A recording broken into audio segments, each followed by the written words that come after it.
Every shooter who considers buying the Double Alpha Racers wonders, what about the Race Masters? The Racers, after all, are the budget model of the Race Masters. The Racers are definitely more prevalent on the range, but what is it about the Race Masters that positions them at the top end of the market? The Race Masters share features with the Racers by and large. If you haven't watched my video on the Racer pouches already, I encourage you to do so, but I'll hit on the high points of the design. The Race Masters are developed predominantly for USPSA, IPSC, or 3-gun shooting for use with an inner and outer competition belt.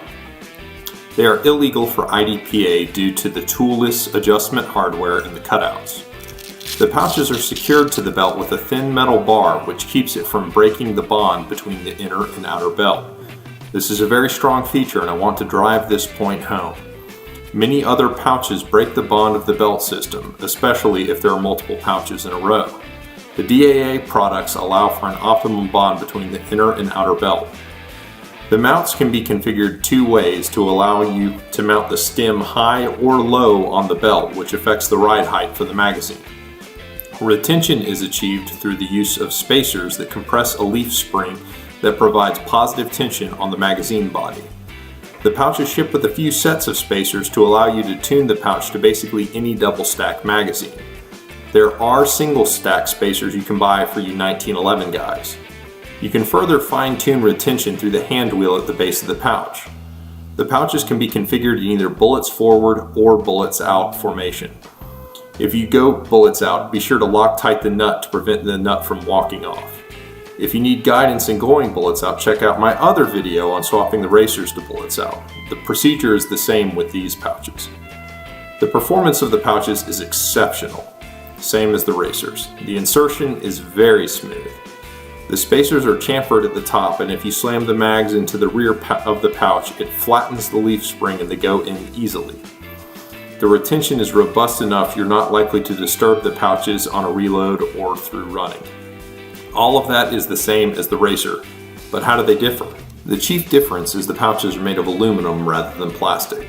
What is less obvious, but more useful, is how the pouches are adjusted. Rather than a series of interfacing plastic teeth to adjust in 6-degree increments, these pouches feature a ball joint secured with 2 set screws. This allows for complete flexibility in how the angle of the pouch may be set, both in a circle similar to the Racer, but also toward or away from the body. As you can see, I have the angle swept backwards at a slight rear tilt. This angle of presentation is unachievable with the Racers.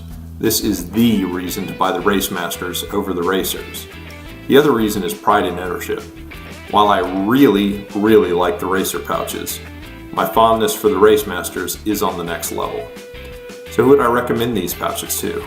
Really anyone who's concerned with having top quality gear they'll never have to fuss with and mess with again, but more specifically limited and open shooters. Limited and open guys tune their magazine presentations to be just so, and the Race Masters afford them the flexibility other pouch designs do not. In the scheme of things, if you're shooting a $3,000 to $5,000 race gun, the added expense of the Race Masters has over its competitors is relatively small. If you know limited and open are your home in the shooting sports, then these pouches are for you. Production guys whose belts are crammed with magazines don't reap the benefit of the adjustability quite as much as the Race Master due to less real estate on the belt. As for me, a lowly production shooter, I believe I've resolved myself to expand my number of Race Master pouches each year until I can sport a full belt of them. At this point, I have not tried all of the IPSC USPSA centric pouches, but these are far and away my favorites I've encountered so far. I appreciate you watching this video. Please, if you made it this far, please hit the like button. I really appreciate that, and subscribe, leave comments. I love interacting with you guys in the comments, and catch you on the next one.